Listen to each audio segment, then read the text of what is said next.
Hello, NewThing. My name is Moses Mukisa. I bring you greetings from Kampala.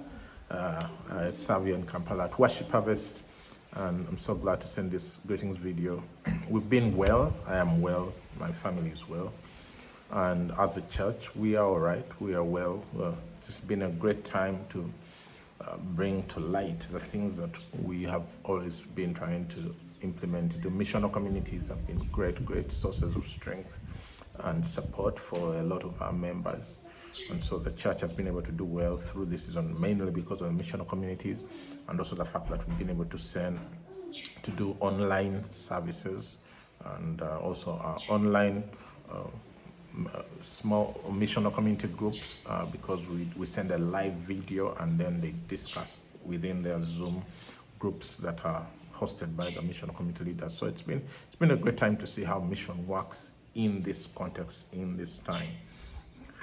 The other thing is God gave us 3 words at the beginning of the year. We didn't even know this would come, but we just started confessing them, and everyone in the church has been confessing them. One was that we are a disease-free zone. The second was that we are an economic powerhouse, and the third that our loved ones will get to know Jesus before they die. So we've been standing on those 3 words, and through this, people have had a lot of confidence and assurance that God is with us. And also, it's the kind of sickness that is likely to have a lot of economic impact. So people confessing that they are an economic powerhouse, regardless of what's happening, has been a great encouragement and help. And of course, people getting to know the Lord. We've had, since the year began, 493 salvations. I was just checking. That's almost the same number of all of last year, just through our services. These are recorded. These are ones who are recorded, and someone is following up.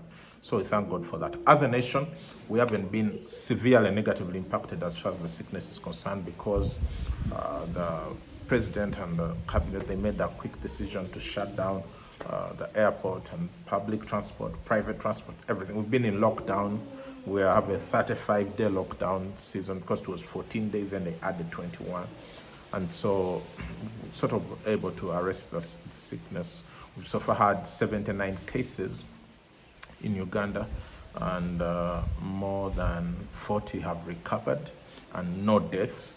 And currently the challenge is because we are a landlocked country and we depend from things coming from the outside. It's been truck drivers who are going through Kenya and Tanzania, which is adversely affected, who are the biggest contributors actually, because before they started testing the truck drivers, we had about 50 cases, and all these new ones have been truck drivers. So the government is trying to deal with that. Of course, the economic impact, we don't yet know. We are only going to find that out in the coming weeks. The church has risen up. The pastors have been heroic, especially offering pastoral care to people in this season, especially people in urban areas, because the people in the rural areas, they have access to food. They just go to the garden and they're able to get food, and they're also able to continue working by going to work the gardens. But the people in the urban areas, especially people in the informal sector who earn their money daily, builders and those kind of people, trades people who earn their money daily, and now because we've been on lockdown for 35 days, people can't go to work. So it's been quite difficult, but the pastors have done heroically, at least all those that I know, being conduits of food and supplies and all that. At Worship Harvest, we've been able to support up to 250 families with dry rations and just trying to make sure that everyone is doing well through the season. So it has been a great time to see the church rise up and be the church. How can you pray for us?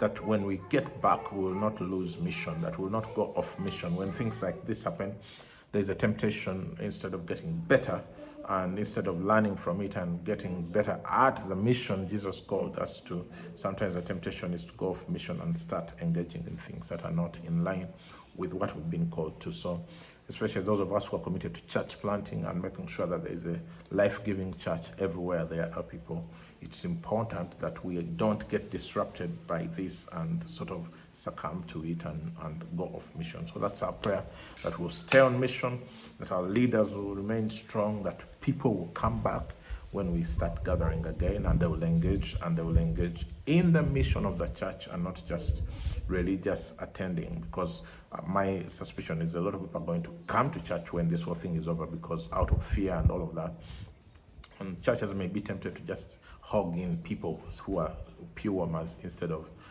helping people move on to being a part of the mission. So that's our prayer. So thanks so much, and so glad to be able to send this. God bless you.